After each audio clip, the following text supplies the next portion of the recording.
Bermuda त्रिकोणीय क्षेत्र में अनेक जहाज और विमान बिना किसी स्पष्टीकरण के गायब हो गए हैं। इन गुमशुदाओं के पीछे संभावित कारण क्या है?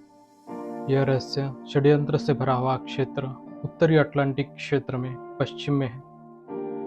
त्रिकोणाकारी क्षेत्र जो मियामी, बरमुडा और प्यूर्टो रिको के बीच में है, यह इतिहास में कई अजीब घटनाओं का गवाह बना है। बरमुडा त्रिकोण की गाथा क्रिस्टोफर कोलंबस से शुरू होती है, जो इस क्षेत्र में अजीब कंपास की रीडिंग और रहस्यमय प्रकाश देखने का दावा करते हैं। 20वीं सदी के मध्य में बरमुडा त्रिकोण ने ध्यान खींचा जब कई जहाज और विमान गायब हो गए बिना किसी जानकारी के। उड़ान 19 दिसंबर 1945 में 5 टॉर्पीडो बम वर्षक एक प्रशिक्षण मिशन पर अचानक लापता हो गए। इसका एक नामी उदाहरण है। उद्देश्य: व्यापक खोज अभियानों के बावजूद मलबे का एक भी टुकड़ा कभी नहीं मिला। फिर एसएस समुद्र की सल्फर क्वीन का मामला है कि विशाल टैंकर जो फरवरी 1963 में सभी 30 नौचालक दल के सदस्यों के साथ गायब हो गया था। इस तरह के स्पष्टीकृत गायब होने से विभिन्न सिद्धांतों का निर्माण हुआ है। कुछ विशेषज्ञों का सुझाव है कि बरमुडा त्रिकोण के भीतर गायब होने की घटनाएं शक्तिशाली पानी के नीचे की धाराओं और अप्रत्यक्ष मौसम की स्थिति के कारण होता है। कुछ लोग कहते हैं कि क्षेत्र में चुंबकीय असमानताएं जहाज और विमान के नेविगेशन को प्रभावित कर सकती हैं, जिससे वे भटक सकते हैं। और भी काल्पनिक सिद्धांत हैं जो अलौकिक तक पहुंचते हैं। कुछ पानी के नीचे विदेशी बेस या दूसरे आयाम के पोर्टल की संभावना बताते हैं।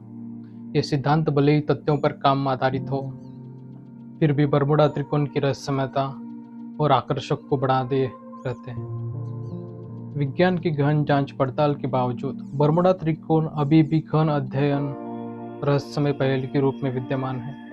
इसके अंदर लापता होने वाले जहाज और विमान इसके रहस्य को और भी अधिक गहरा देते हैं। बरमुडा त्रिकोण के रहस्य समुद्र की अटल गहराइयों में छुपे हुए हैं। इस तरह राशि चक्र के हत्यारे की पहेली भी आज तक अनसुलझाई हुई है। 1960 के अंत में और 1970 के शुरुआत में सैन फ्रांसिस्को शहर भय की चपेट में था। एक सीरियल किलर जो खुद को राशि चक्र कहता था, बिना किसी स्पष्ट पैटर्न के पीड़ितों का दावा करते हुए एक भयानक कोड में था। वह एक सिर्फ हत्यारा नहीं था, बल्कि एक बेशर्म ताने बाने वाला भी था, जो सिफर और कोड से भरे गुप्त पत्र प्रेस को भेजता था, जिनमें से कुछ आज भी क्रिप्टोलॉजिस्ट को चकित कर देते हैं। राशि चक्र हत्यारे का आतंक शासन दिसंबर 1968 में शुरू हुआ। उनका निशाना अक्सर सुनसान जगहों पर रहने वाले युवा जोड़े होते थे, जिनसे डर की एक सद पर जुड़ी जाती थी। पहला रहस्यमय संदेश 1969 में जुलाई में आया। राशि हत्यारे में अपना सिफर को अखबारों में मुख्य पृष्ठ पर छापने की मांग की, नहीं तो हत्यारों की धमकी दी। ये पत्र केवल धमकियां नहीं, बल्कि एक खेल, पहेली और चुनौती थे, कानून और जनता के लिए। पहला सिफर एक शुल्क शिक्षक और उसकी पत्नी द्वारा क्रैक किया गया था, जिसमें हत्यारा से प्राप्त खुशी का एक डरावना संदेश सामने आया था। लेकिन कुख्यात 340 कैरेक्टर सिफर सहित बाद में सिफर दर्शकों तक अनसुलझे रहे। कोड उतना रहस्यमयी मायावी है कि जितना कि हत्यारा। पिछले कुछ वर्षों में कई संदिग्धों पर विचार किया गया है। कुछ आशाजनक प्रतीत होते हैं, परिस्थितिजन्य साक्ष्य उन्हें हत्याओं से जोड़ते हैं, लेकिन किसी को भी निश्चित रूप से सिद्ध नहीं जा सकता। जैसे जैसे राशि चक्र हत्या सिद्धांत प्रशंसनीय से विचित्र की ओर घूमते हैं। क्या वह सिफर का ज्ञात रखने वाला एक असंतुष्ट सैन्य व्यक्ति था, या शायद वह खेलों और पहेलियों के प्रति रुचि रखने वाला एक परेशान व्यक्ति था? कानून प्रवर्तक और स्वतंत्र जांचकर्ता के सर्वोत्तम प्रयास के बावजूद राशि चक्र हत्यारे की पहचान हमेशा की तरह मायावी बनी हुई है। मामला ठंडा होते हुए भी भुलाया नहीं गया है। प्रौद्योगिकी और फोरेंसिक में प्रगति समाधान की आशा को जीवित रखती है। वर्तमान में राशि चक्र के हत्यारे की कई असली पहचान एक गहरे रहस्यमय दबी है। अपराध जगत से आगे बढ़कर हम पुराने ग्रंथों से विस्तार में जाते हैं, जहां एक प्राचीन पांडुलिपि ऐसी पहेली प्रस्तुत करती है जिसका हल अभी तक नहीं निकाला। 19वीं शताब्दी में विल्फ्रेड वॉइनिच ने एक ऐसी पांडुलिपि पाई जो सभी के लिए एक रहस्य बन रही। यह एक अनसुलझी पहेली थी, एक अनुत्तरित रहस्य में छिपी। यह दस्तावेज, जिसे अब उनके नाम से जाना जाता है, एक रहस्यमय भाषा का कोड में लिखा गया है, जिसे अभी तक किसी ने भी डिकोड नहीं किया है। वॉइनिच पांडुलिपि सिर्फ अष्टक पाठों का समूह नहीं है, यह एक हाथ से बनाई गई उज्ज्वल रंगों वाली मध्यकालीन मानुस्क्रिप्ट है, जो अज्ञात पौधों, विचित्र खगोलीय चार्ट्स और हर जलाशयों में स्नान करते हुए स्त्री मूर्तिकों के अनदेखे चित्र से भरी हुई है। यह इस वैज्ञानिक या चिकित्सक ग्रंथ माना जा सकता है, लेकिन सच तो यह है कोई नहीं जानता। इन वर्षों में अनगिनत क्रिप्टोग्राफरों, भाषाविदों, इतिहासकारों और कंप्यूटर वैज्ञानिकों ने पांडुलिपि की रहस्यमय लिपि को समझने का प्रयास किया है। कुछ ने सफलता का दावा किया है, लेकिन उनकी व्याख्याएं अक्सर एक दूसरे के विपरीत होती हैं और किसी को व्यापक स्वीकृति नहीं मिली है। पांडुलिपि की उत्पत्ति और उद्देश्य के बारे में सिद्धांत जितने विविध हैं, उतने ही असंख्य भी हैं। क्या यह प्राचीन सभ्यता के खोए नैसर्गिक दर्शन का सबक है, जो एक रहस्यमय रासायनिक सूत्र के रूप में कोडित है, या यह एक कुशल धोखा, भ्रम और मनोरंजन के लिए निर्मित हो सकता है? कुछ लोग इसे दैवीय संदेश मानते हैं, जो इसके खगोलीय चित्रों और अद्वितीय भाषा से प्रेरित है। फिर भी अनेक प्रयासों के बाद भी वोइनिच पांडुलिपि आज भी अनसुलझी और रहस्यमयी जैसे इसके खोज के समान थी। यह अज्ञात के स्थायी आकर्षण का प्रमाण है, अनसुलझी पहेलियों का प्रतीक है जो हमारी सामूहिक कल्पना को मोहित करती रहती है।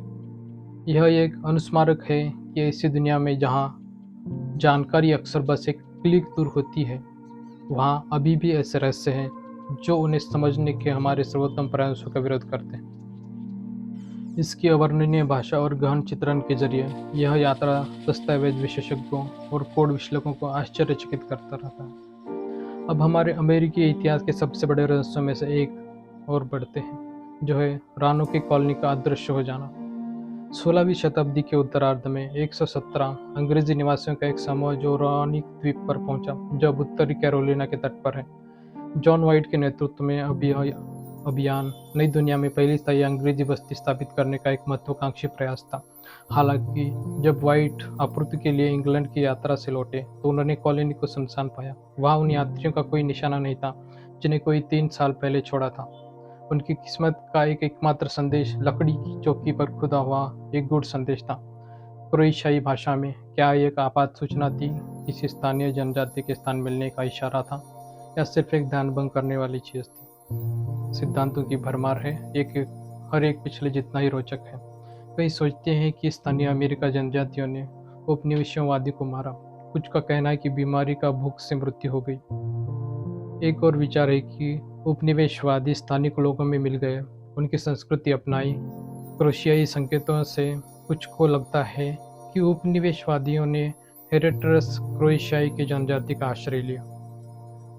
हालिया पुरातत्वीय खोजों ने इस द्वीप पर ब्रिटिश कला और शिल्प की प्राचीन वस्तुएं उजागर की है, और रोनक के उपनिवेशवादियों ने उनका संबंध अभी भी अनसुलझा हुआ है। तथापि इतिहास में विलक्षण और अलौकिक को पसंद करने वालों के लिए यह जगह खास है। रोनक द्वीप के प्रेत बाधित मंजर और परलौकिक शोर की कहानियां रहस्य और डर की भावनाओं को जिंदा रखती है। अनगिनत जांच, विशेषज्ञ विश्लेषण और 400 साल से अधिक समय बीते जाने के बावजूद हम रानो कॉलोनी की पहेली को सुलझाने के करीब नहीं है। एक भूत की कहानी की तरह जो मरने से इनकार करती है। खोए हुए उपनिवेशवादियों का भाग्य हमें परेशान करता रहता है, अनिश्चितता में डूबे हमारे अतीत की एक वर्णक्रमीय याद दिलाता है। रोआनो उपनिवेशवादियों का भाग्य इतिहास के सबसे स्थायी रहस्यमय से बना हुआ है। बरमुडा त्रिकोण की गहराइयों से लेकर राशि चक्र हत्यारे से गूढ़ संदेश तक ध्वनि पांडुलिपि की अनिर्वचनीय पाठ। रोआनो कॉलोनी की अभी तक न सुलझानी पहेली जो अचानक से अदृश्य हो गई हमें गहराई से परेशान करती है। हमने बरमुडा त्रिकोण में अपनी खोज प्रारंभ की, जिसे विमानों और जहाज़ों के गायब होने के लिए कुख्यात माना जाता है। अनेक प्रयासों के बावजूद बरमुडा त्रिकोण अभी भी चुंबकीय विसंगतियों से लेकर प्रालौकिक गतिविधियों तक विभिन्न सिद्धांतों के साथ एक जटिल रहस्य बनाए हुए है। हम राशि चक्र हत्यारे के डरावने अंधेरे में गहरे उतरे, एक नाम जो आज भी डराता है। उनके रहस्यमय संदेश, पुलिस के प्रति ताने और अनियोजित पीड़ितों ने दर्शकों के जांचकर्ताओं को भ्रमित किया है। फॉरेंसिक प्रगति और जासूसों की लगातार मेहनत के बावजूद राशि चक्र हत्यारे की पहचान एक भयानक रहस्य बनी हुई है। फिर हमारी यात्रा हमें रहस्यमय वोइनिक पांडुलिपि तक ले गई। अज्ञात प्रतीकों और चित्रों से भरे इस मध्याधुनिक दस्तावेज ने इतिहासकारों और क्रिप्टोग्राफरों से इस सर्वोत्तम प्रयासों के समान रूप से चुनौती दी है। इसके पन्ने अनिर्वचनीय पाठ और विचित्र कल्पना से भरे हुए हैं। इसके मूल और उद्देश्य के बारे में अनगिनत सिद्धांतों को जन्म देते हैं, लेकिन इसका वास्तविक अर्थ अस्पष्ट बना हुआ है। जो मानव ज्ञान के स्थायी रहस्य का एक प्रमाण है। अंत में हमने रोनक कॉलोनी की भयावह कहानी का पता लगाया, जो बसने वालों का एक समूह था जो 16वीं शताब्दी के अंत में बिना किसी निशान के गायब हो गया था। अनेकों पुरातत्व खोजों और गहन ऐतिहासिक अध्ययन के बावजूद रानोको की लापता कॉलोनी के भविष्य अभी भी रहस्यमय अनिश्चितता में लिपटे हुआ है। एकमात्र ज्ञात संकेत जो अभी खंभे पर उत्कीर्ण एक विचित्र संदेश है, सदियों तक अनुमानों की आग को भड़काया है, परंतु यह हमें वास्तविकता के और अधिक समीप नहीं ले जा पाया है। यह रहस्य जो अभी भी अनसुलझे और धुंधले हैं, हमें इस बात की याद दिलाते हैं कि कैसे जटिल और अज्ञात चीजें हमारे लिए अस्थायी आकर्षण का स्रोत बनी हुई हैं। अगले समय तक पूछताछ करते रहें, विचार करते रहें।